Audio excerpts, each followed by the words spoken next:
do you find that books about something you really care about can be a bit hit and miss? I do. But nonetheless, I'd like to recommend a book I read recently, namely Thunderclap by Laura Cummings.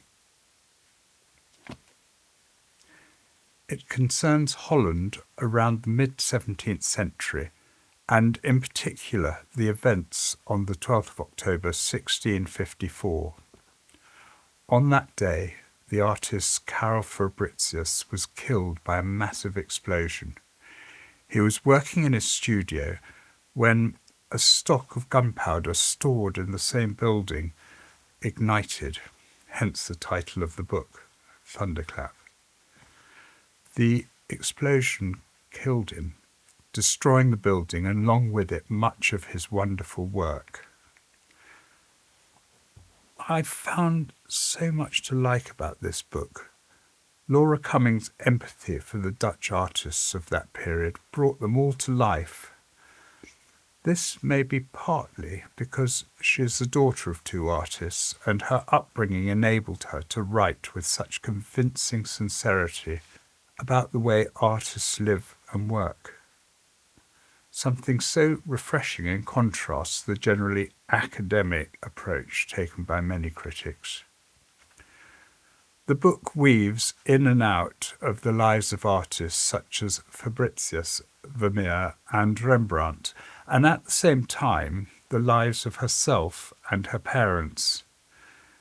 It does so in such a natural way that I find myself living in it for a time. Towards the end of the book, she reveals that when a friend of hers unexpectedly ended his own life, she realised that he was one of those few people who knew for sure the moment they would die. Usually, our end is like that of Fabricius, unforeseen, with little or no time to prepare for it, but his choice to commit suicide made the timing of his death fully within his control. She points out that artists paint a picture in good faith, believing that they and their painting will still be there in the next day, and that they will continue working on it. But one day, unforeseen circumstances may prevent it. Circumstances such as that most terrible unforeseen explosion. The result is that we are left with an incomplete version of what that painting could have become. I believe that it was Leonardo da Vinci who once said, "Art is never finished, only abandoned." I suppose that is probably what drives us to go on to do another painting, to try to resolve the things that we couldn't quite get right last time. But this is something different. Here the painting process is cut short, and the picture isn't what we intended.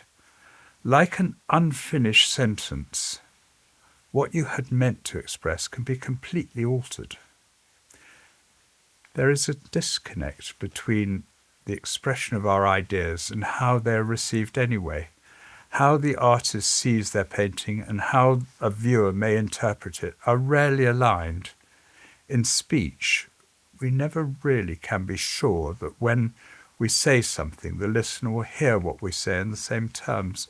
Nuance can be missed, and people's own life experiences affect how they interpret things. And so it is with painting. But if suddenly we do find ourselves dead, and by chance people see the unfinished work, the unresolved areas may appear to the outsider to be deliberate choices.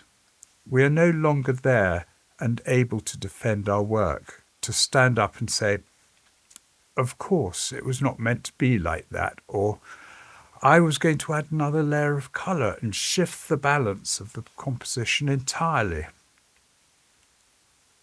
As the ghost of the dead artists look on in horror, the viewers of their paintings may find meanings where none were intended.